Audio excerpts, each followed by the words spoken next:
පැණි බේරෙන රසම රස වරකමදුලක් කන්න ගිහින් අතේ පයේ කටේ කොහොල්ල ගාගත්තු කාලේ ඉවරයි.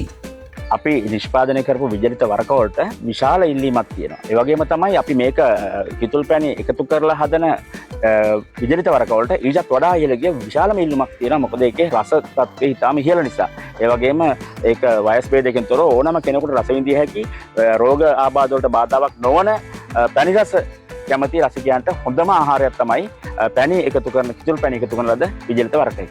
කොයි එකත් එක්ක ඇතිවෙච්ච ආර්ථික අර්බුදයේදී ලොකු අවශ්‍යතාවක් තියෙන ආහාර අර්බුදයක් කියන ප්‍රශ්නෙත් එක්ක මොනවා හරි මේකට කරන්න ඕන කියලා. ඒත් වෛද්‍ය සාලින්ද කරුණාකර මහත්මයා තමයි යෝජනා කරේ අපි වැලිකොස්සට ඉතුරුවක් කරමු කියලා වැලිකොස්සට දාමු කියලා.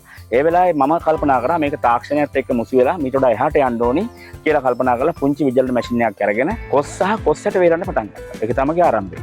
එතනින් ආරම්භ කරපු දේ ටික දුරක් යනකොට IDB ආයතනයත් එක්ක සම්බන්ධ වෙලා පුහුණු වෙලා මේක වැඩි දියුණු කරගෙන යනකොට විශාල කොස් සහ කොස්සට වලට විශාල ඉල්ලුමක් තියෙනවා කියලා අපිට වෙළඳපොලේ පෙවුණා. මේකත් එක්කම තව නිෂ්පාදන ගණනාවකට අපිට යන්න සිද්ධ වුණා.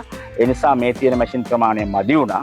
මදි වුණාට පස්සේ මම දවසින් දවස නිෂ්පාදනය වැඩි කරන්න උත්සාහ කරා. ඒකත් එක්ක මම අපේ ගෙදර මුලින්ම කරගෙන ගිය කාමරයක් ඇතුලේ ඊට පස්සේ මම පුංචි කර්මාන්තශාලාවක් පටන් ගත්තා. මුලින්ම මම පටන් ගත්තේ කොස් ඇතුලේ. ඊට පස්සේ කොස් වේලන්න පටන් ගත්තා. ඒ වගේම කොහිල, දෙල්, පොලොස්, ඒ වගේම එළවලු සම්බන්ධයෙන් ගත්තාම කැරට්, ලීස්, ඒ වගේම රාබු, ඒ වගේ එළවලු වර්ග කීපයක් විජලනය කරන්න පටන් ගත්තා. ඊට අමතරව මාහා සමගාමී වන්න තව කර්මාන්තකරුවෝ 5 දෙනෙක්, ව්‍යවසායකයෝ 5 දෙනෙක් මේ මාත් එක්ක බද්ධ කරගෙන මේ ව්‍යාපාරය පුල් කරගෙන තියෙනවා. අද වෙද්දි අර පුංචි කොස්සට වේලන්න පටන් ගත්ත ව්‍යාපාරය.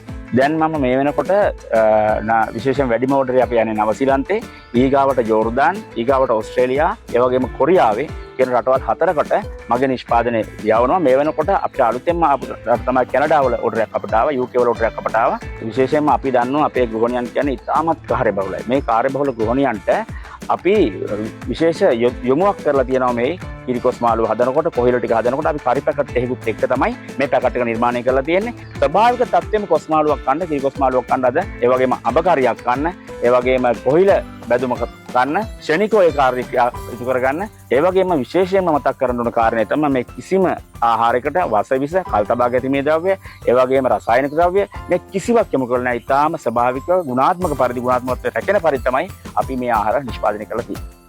අපේ රටේ වසවිසින්තර පෝෂ්‍යදායී දේශීය ආහාර වර්ග කොච්චර තියෙනවද? මෙන්න මේ විදියට ආහාර කල්තබා ගැනීමෙන් වසර පුරාම රසම රස කෑම වර්ග හදාගෙන කන්න ඔයාලටත් පුළුවන් ගමේ නගරේ කියලා කිසිම වෙනසක් නැතුව.